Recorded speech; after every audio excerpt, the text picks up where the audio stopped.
Good evening. I'm Pierre-Olivier Archambault, and I'll be answering three questions from my teammates. So here is question number one. In competency three, you mentioned that your associate teacher refused for a student to do her oral presentation alone with the student. She said it wouldn't be fair to the others. Do you believe that it was fair of her to refuse this to her student, or should she have found another way to accommodate her student? What would you have done if this situation in this situation, knowing that your student really has a hard time to speak in front of a group and that she's probably not the only one? Well, first of all, I was there when the email came to the teacher and when she had to set the rules up. However, our teacher did not really enjoy making breaking sort of the rules and letting people off easily just because they're shy. I sort of had to agree with that because I don't think it's fair that a student has the right to speak by herself in front of a teacher alone, one on one, while the others who might be shy still have to present in front of the entire group.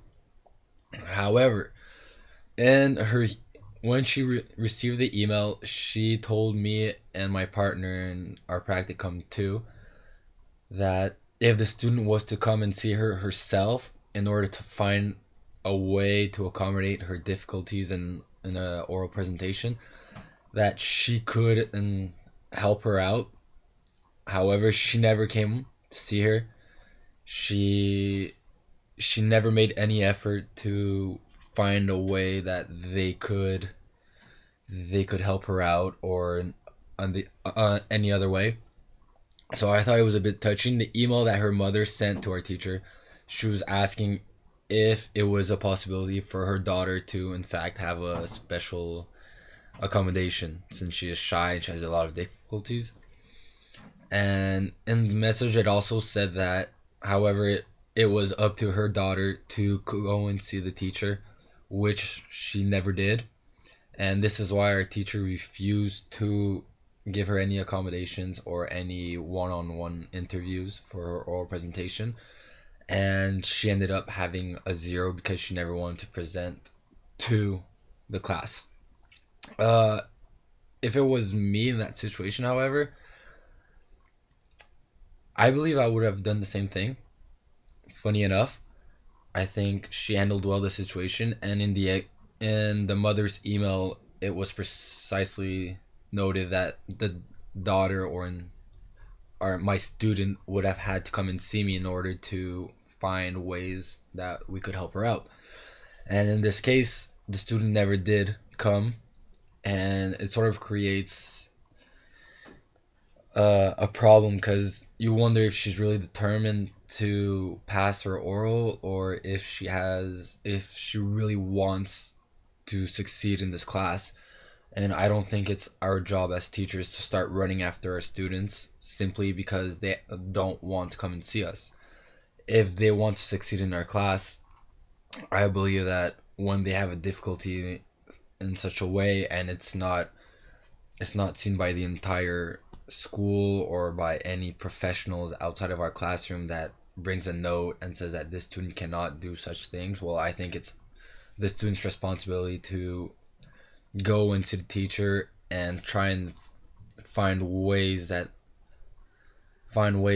could help her out and give her the ability to be successful. And in this case, as I mentioned, the student never made any effort. It's sad, but I mean, we can't start running after one student when it wouldn't be fair for the other students. And I think that's when it becomes an issue because if we start allowing one student to have accommodation in such a way, then when do we start making limits? And now for question number two. Competency 6. You talk about classroom rules. Do you believe that it is better to set up your classroom rules in the beginning of the year, or would you make your rules as you go, for example, when a certain situation comes up in your class, and why? I believe that I would make my own rules up at the beginning of the year. Rules that are linked to what the school believes in and what our code is and the ethics seen as appropriate and inappropriate. I'd also make my own rules up where I believe would help for the class environment. What would help students to become a lot more successful, being active participants, or to being able to know what is right or wrong. Obviously, though, even though I would make up my rules at the beginning of the year, it doesn't mean that I would never change them. You never know what could happen if the rules work with your group or if they don't work. Every single group is different, so every year you never expect the same things from them. Obviously, I would make a communication contract with these students, and I would I would put my own ground rules down, make it clear what I expect from them. But obviously, I would ask them what do they expect from me? What do they hope to have in as rules in their English classroom, and see what their opinions are about the rules that they could have an effect on. For example, uh, excuse me. Let's say there's a classroom. Let's say there's a classroom routine that happens every class. I believe that it's important to keep that routine so that the students get used to it. But obviously, if that routine doesn't work after a few months, I mean, what's the point of keeping that routine if students get annoyed, if they're bored, or if it doesn't impact their learning in my classroom? I think that it would be a situation where I would have to realize that it's not working and that to make a change and find another routine that could possibly impact my students' learning and also the learning environment in my classroom. At the beginning of the year, though, I would hope to create the same ground rules for every group. Obviously, if I have secondary one groups and secondary fives, the ground rules won't be the same. Sorry, and there'll be certain things that will change. However, if I only have secondary four groups, every single ground rule will be in fact the same, and I don't see why one group should have special rules simply for them as for the ground rules. Third question would be: you seem to have a deep understanding of the learning process of students, but do you think of any limitations when it comes to this? What are things that you encountered that made your teaching more challenging? That's a really good question, and I've spoken to my associate teacher a lot about it and to my supervisor. And one of my biggest difficulty is the fact that I'm an Anglophone. The fact that I've been speaking English, writing ever since I started school or ever since I was born. And the fact that I've never been to a Francophone school.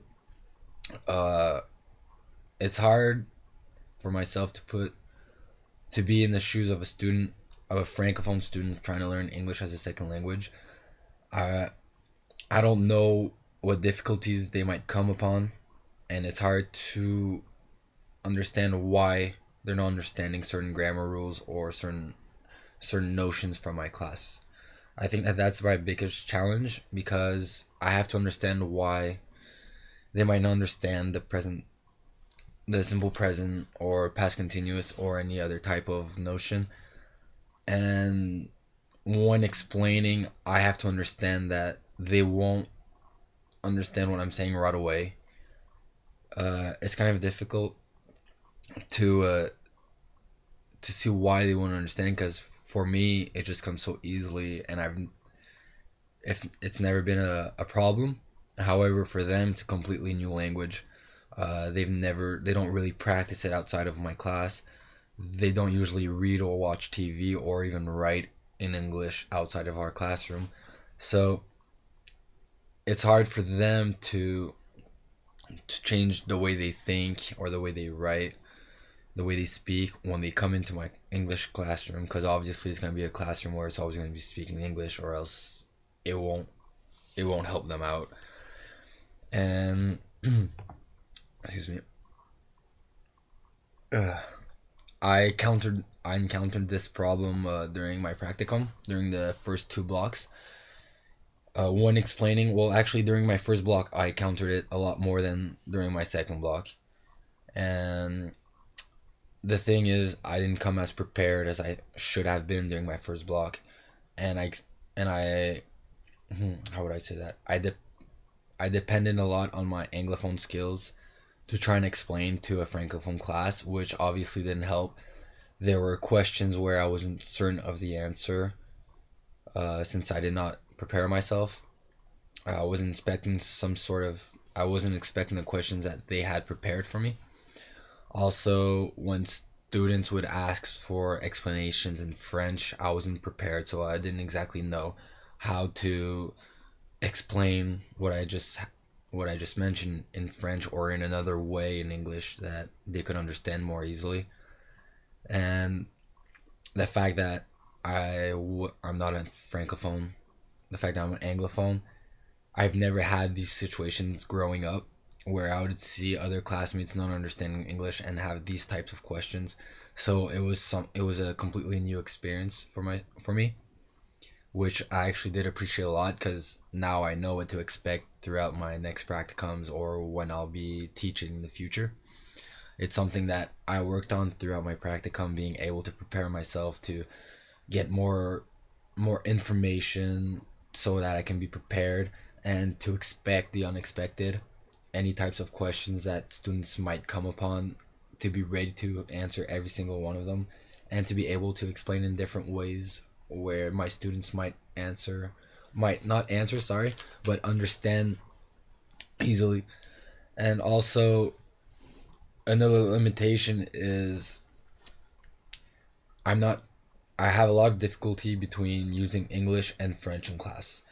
My practicum teacher told me often, and so did my partner, that once I saw that a student did not understand in English, I would jump to French right away. That has that I have worked on, however, also because it's not good for them to be given the answer right away in French when they don't understand. I have to make them work for an answer, be more of a guide than to give them the answer right away. And that's something that I have worked on and I'm still working on. I think it's a huge correlation between the being prepared and this situation, because being more prepared has allowed me to find different ways to explain in English, find synonyms to explain, or find a different type of approach to the lessons that students might understand a lot better.